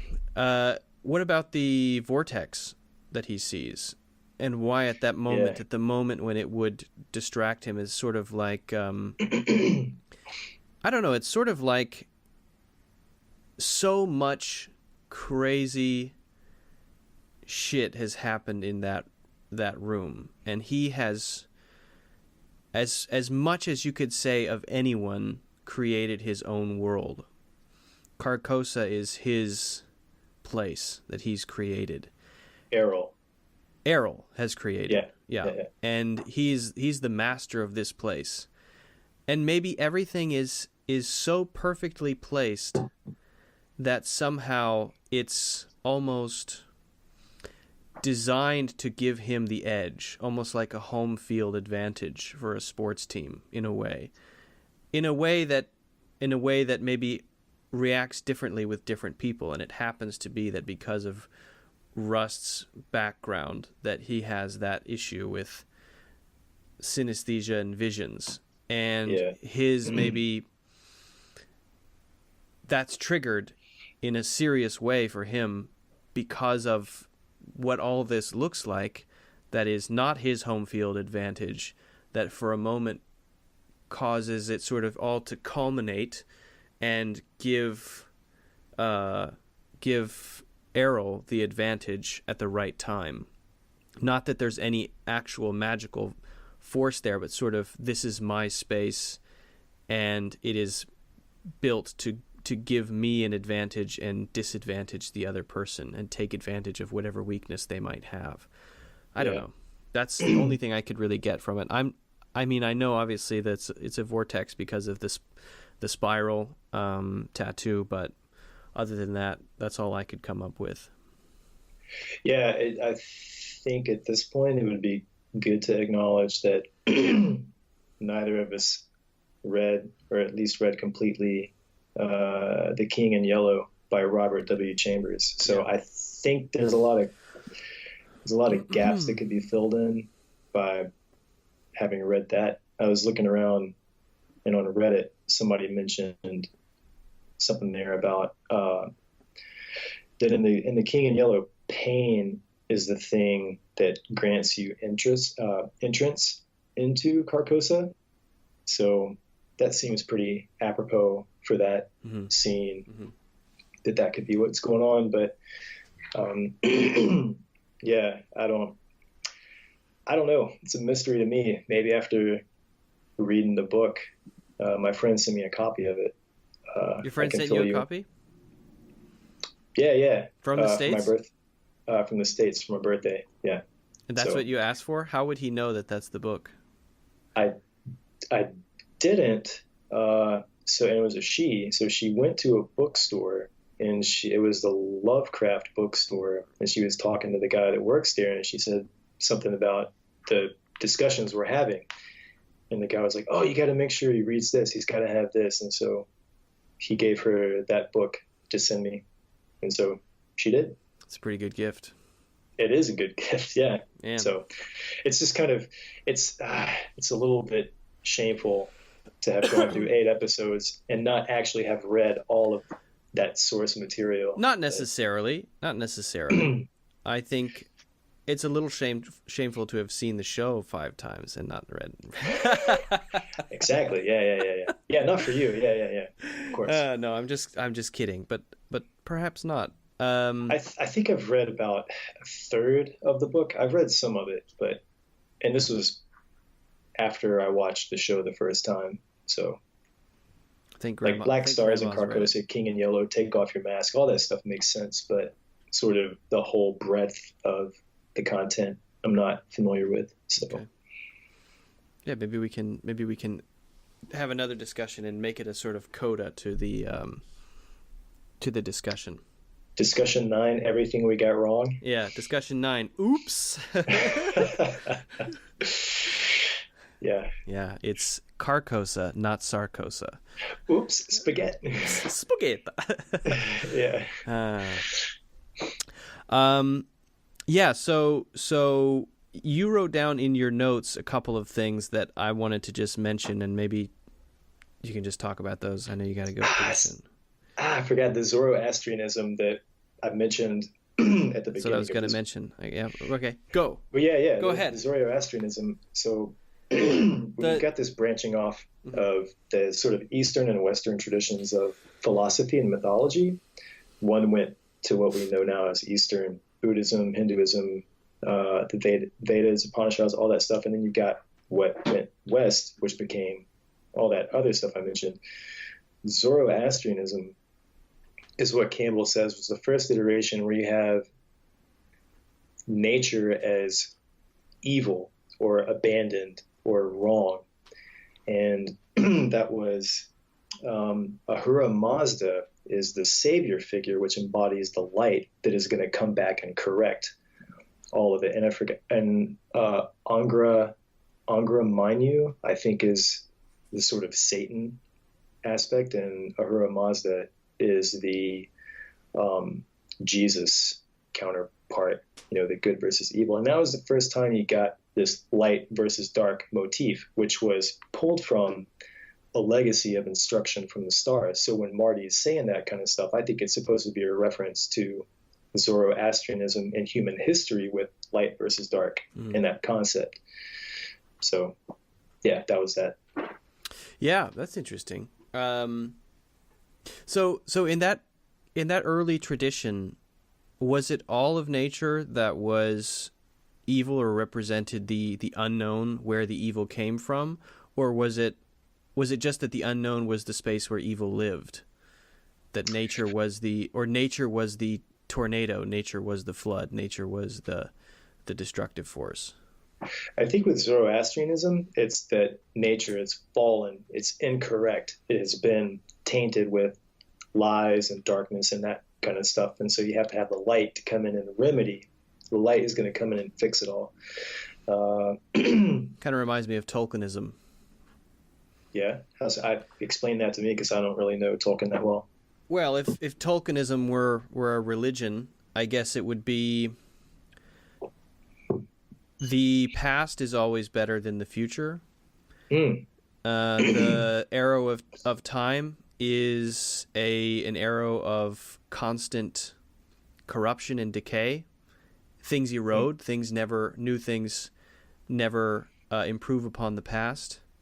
So whether it's language or chivalry or an age of maybe living with nature in a state of sort of mutual peace and prosperity or whatever it is, everything decays. And with technology comes warfare and the destruction of nature. With, Saruman, I don't know if you've seen this series, but Saruman, the first thing he does when he goes dark is he destroys the trees. He rips them all out and he burns them to create industry and wheels. And orcs represent industry, and orcs represent modernism and the destruction of the old. And there are ages, and as you move through the ages, each age starts at a sort of victory, but the victory is starting you off a little bit lower from the previous victory, sort of how you have right, but it keeps going down. The copies are imperfect. You can never, it's not like, okay, age 1, age 2, the next one is a step down. It's always decaying, and it's a constant battle of good against evil. And evil will always win in the trajectory, and it's only the sudden victories that poke up out of the completely unexpected, out of the blue, that can actually counteract the constant forward movement, the arrow of time, the decay, the darkness that is encroaching. So, if you Lord of the Rings tracks that pretty clearly. Saruman falls and joins Sauron. They start to take over lands, and then they attack Helm's Deep. Battle of Helm's Deep. Things are going badly. They lose. They have every right to lose, but suddenly, you pissed off the Ents, so the Ents come in. You didn't think about that thing. That thing that you didn't plan for is the thing that is able to counter the darkness, but it's a blip, and it only happens once, and you're lucky. It's not the trend. You never have a good trend. You never have a trend of progress. It's always a blip that happens once, it saves the day, then it goes away. Same thing happens at Helm's Deep. Gandalf shows up with the and I remember this just because I've seen it so many times, but Gandalf shows up with the Rohirrim, boom, saves the day. They would have all died. They were about to die. Same thing happens with Aragorn when he goes into the mountain and he summons the dead army. Nobody planned for that. Yeah. He's able to rout the entire army and the Pelennor fields. So it's always this sort of constant momentum toward death, darkness, decay. Even language is that way in industry. Steven Pinker hates Lord of the Rings. I'm sure he does. But that was Tolkien's view of life. Yeah. But then he and there's a really good YouTube video on this topic, sort of the philosophy of Tolkien novels. But when I was a kid, I mean, I read all of the books. The Silmarillion is awesome. Yeah. And I read most of them when I was growing up. Have you ever heard the name Vico or Vico associated with that stuff? I don't think so. C.S. Lewis is often associated with it. With the Vico or Vico? No. Or Lord of the Rings? Lord of the Rings. C.S. Lewis and Tolkien were pals.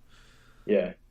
So Vico talks about the 4 sort of ages or stages in the cyclical ring of time. You've got sort of that paradisical perfect stage, and there's always that devolution, but then it comes back to the perfect again. It's just always going back and back and back. So that would be more similar to the Hindu concept of the repetition of the ages in Hindu philosophy. The one cycle of the Mahayuga. Is that what it's called? It's called the Great Eon. I think it's the Yuga, where the Brahman sleeps and then he wakes up one cycle. He sleeps for an age. He wakes for an age. It's called the Yuga. Anyway, I think it's like 238,000 years or something.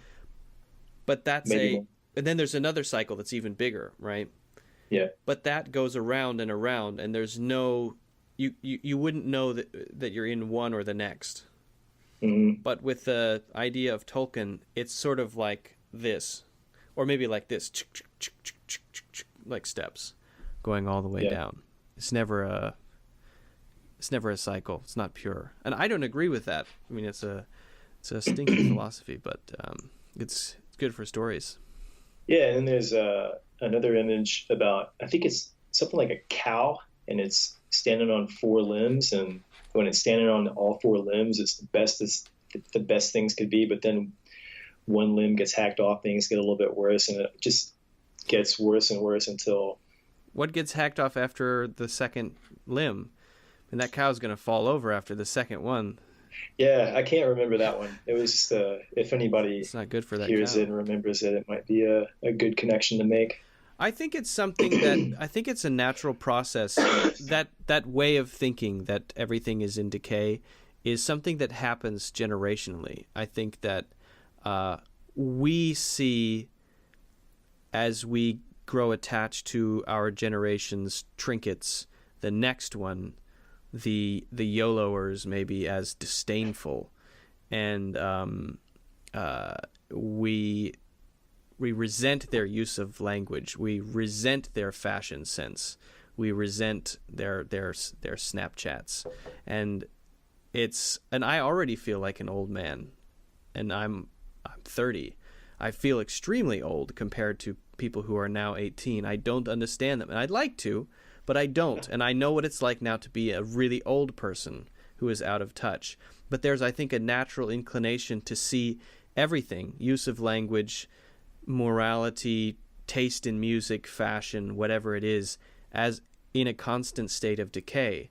When in fact, that's not the case. It's constant rejuvenation. And you mentioned Steven Pinker. I mean, really, the world is if Pinkerism is an ideology, then everything's getting better all the time. That's great. But it just looks the opposite, because we naturally gravitate toward the examples that go against our natural preferences based on how we grew up. I think it seems like the ability for structure, for a long, long time, structures existed for a long, long time. But then, like those caves where people used to go to paint, when they would do the cave paintings and have initiation rites in there, that happened for thousands of years. Right. Those caves were used for thousands of years. Think about that right? for a second, how long that period is compared to the modern era. And that was probably 5 times longer than what we would call the last maybe 5,000 years of human history. Yeah. Yeah. And so, and then once that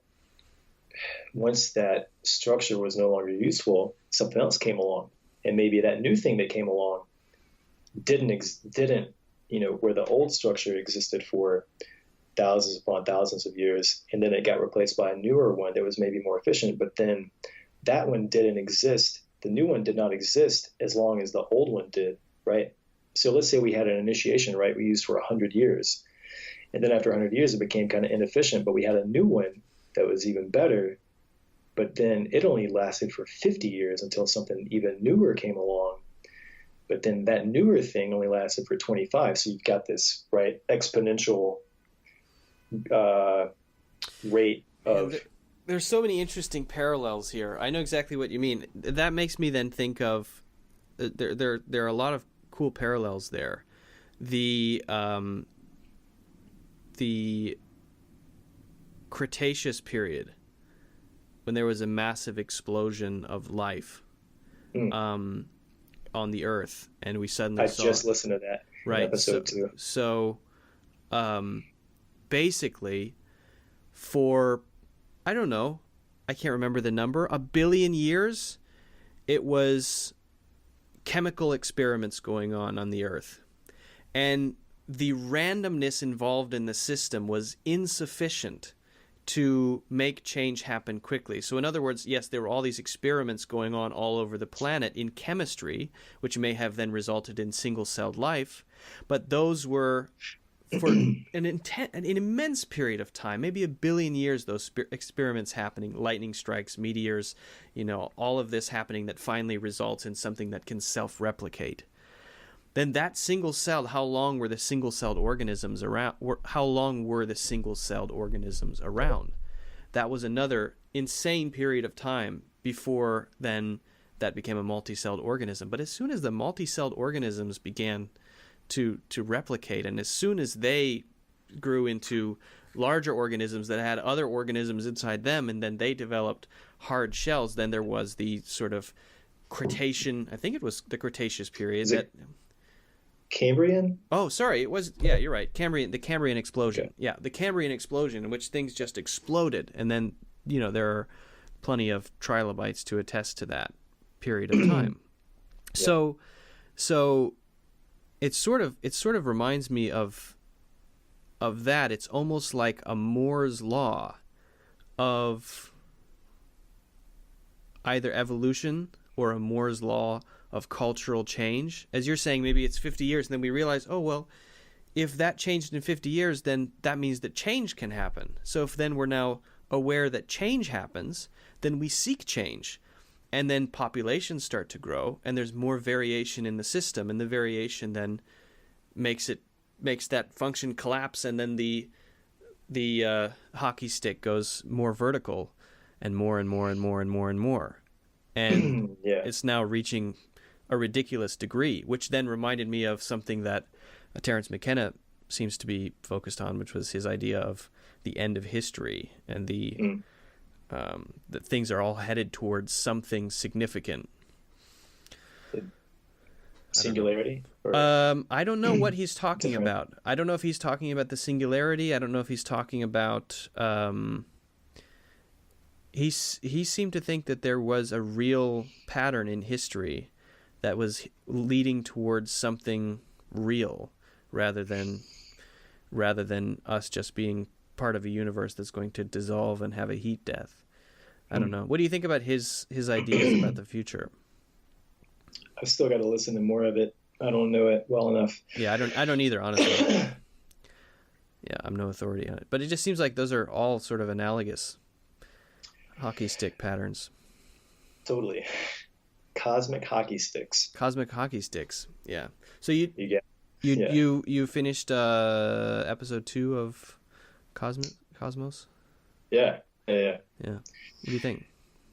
It's definitely it's cool. It's sort of approaching. It seems like it's approaching a lot of the same material that anybody, like any curious person with an intellect like Young or Campbell would approach from a more poetic side.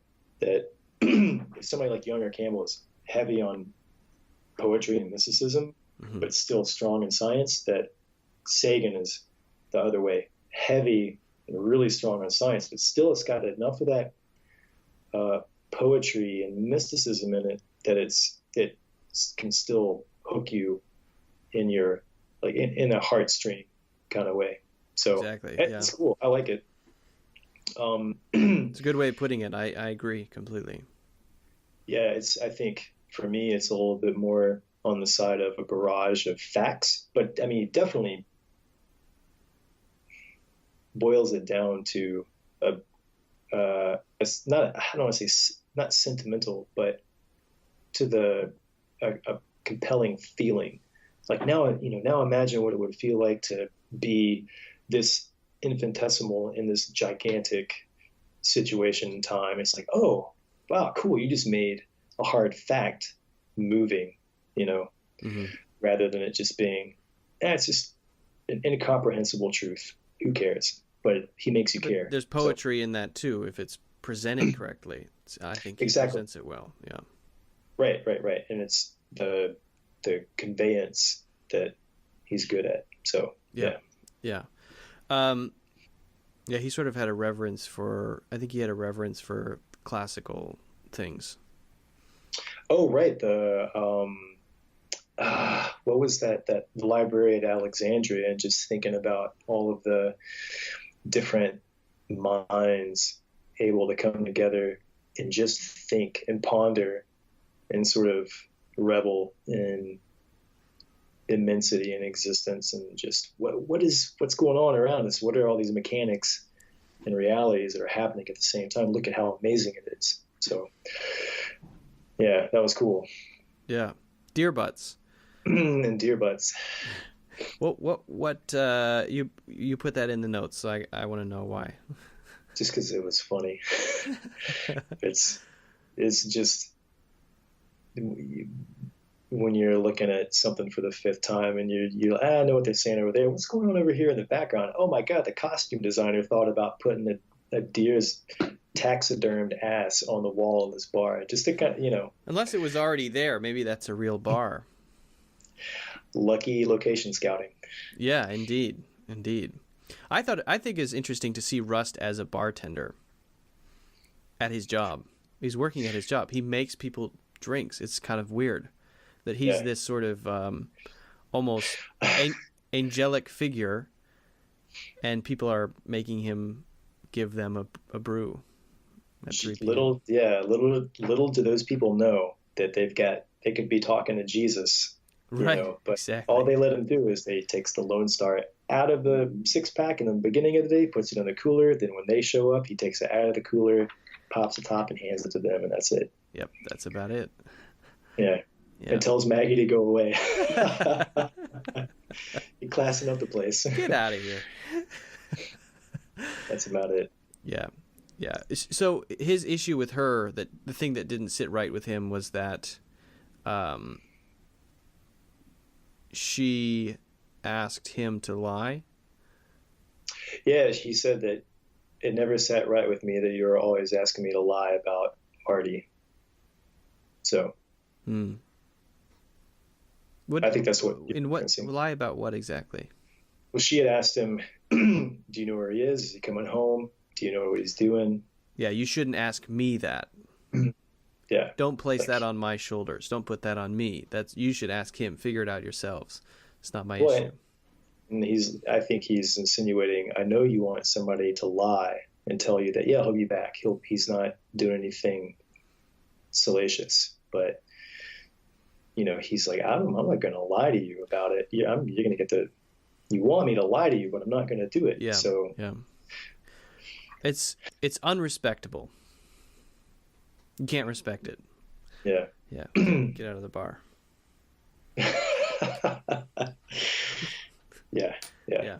Yeah. So now that we're at the end of this journey, this eight episode journey, I don't want to say let's make any conclusions, because I think that would be sort of contrary to what we've just done and would sort of make the whole thing irrelevant, because we couldn't really. But I do plan on going back and watching it again, maybe in a couple months, to sort of re-explore it, and I may watch the episodes that we've done along with the episodes of the show, just to see if any, if there's still greater depths to plumb. Yeah, so you're gonna watch the show again probably that soon? Yeah, cool. I think so. I would that'd be cool to catch up with you and see what, because you watched through it basically episode by episode, and then we talked about it. Except for the last three. I did binge watch the last three, to be honest. Yeah. But then to let that stuff settle, and then to go back, having watched the show and had the discussions, and then see what you pull out from your end, because you've got a totally different set of eyeballs. Yeah, exactly. Well, it's I think that's a good way to look at it, having different lenses. We've kind of talked about that. So a lot. We've talked about that a lot. But going back and looking at the whole thing with different lenses, I think would be a way to hone my own way, and I'm sure maybe you feel this way as well, to express things. To express ideas that I might have and sort of critique myself, but also to see where there might be either logical fallacies or points that need more fleshing out, which I'm sure there are. And I would be interested in anybody who's actually gone through. So if you're watching this and you've watched every episode, that's awesome. That's great. Thank you. And if you haven't, make sure to go back and watch the other ones. But watch them either along with the episodes of True Detective Season 1, or watch all of True Detective Season 1 and then watch the episodes. And I would be very interested in seeing things that maybe we've missed, things that are incorrect, or further points, or things that might be explored that we haven't, in the comments. I think that would be pretty cool if we could sort of have a continued dialogue happening in the comments at some point. Because I don't think that anything has to be bookended really discreetly. I think that can... Nothing is ever finished. Nothing's ever finished. As Rust says. Did he? Oh, yeah. Episode 3. Yeah, which episode was that? Yeah. I think it was 3. Yeah, okay. Well, anyway. Closure. What is that? Everybody wants closure. Yeah, they say that in the car, right? I think it's when he's talking with the other two detectives. Papa, what's his name? And yeah, Papa Smurf, and it's I don't know, Papa Giorgio. I don't know. Is it the one that he calls at the end? Yeah, they say their names. The one guy that he calls is Papa something. I forgot, but the one that comes. It sounds like a French name, French last name. That makes sense. Well, man, it's been fun. We're gonna have to find the next thing to do. So we've talked about in the past going through some movies. So I think it would be interesting to get into some movies that we both like. One being The Fountain, which is a movie we both like, and nobody else does. Which is odd to me. My mind has always been blown that nobody else likes that movie, but that is a great movie. So I would say that's next, but I really want to read Dante before, or I want to read the Divine Comedy before that. So that'll be my next book. That's on deck. And then we can get into The Fountain, and we'll have to talk about maybe some other movies or shows to get into. I mean, it's been interesting to go through a series, but I think it would also be good to do maybe a 1 or 2 episode discussion on a specific movie, and Yeah. maybe something that's kind of heavy with imagery. Maybe something from what was the other movie that was done by Ingmar Bergman that you liked? Not The Seventh Seal. There was another one. The I Hour of haven't the seen. Wolf. The Hour of the Wolf. Maybe something by Yeah. Bergman would be cool. Oh man, yeah. That might be interesting. We'll That'd have to be find intense. something. We'll figure it out. We'll figure it out.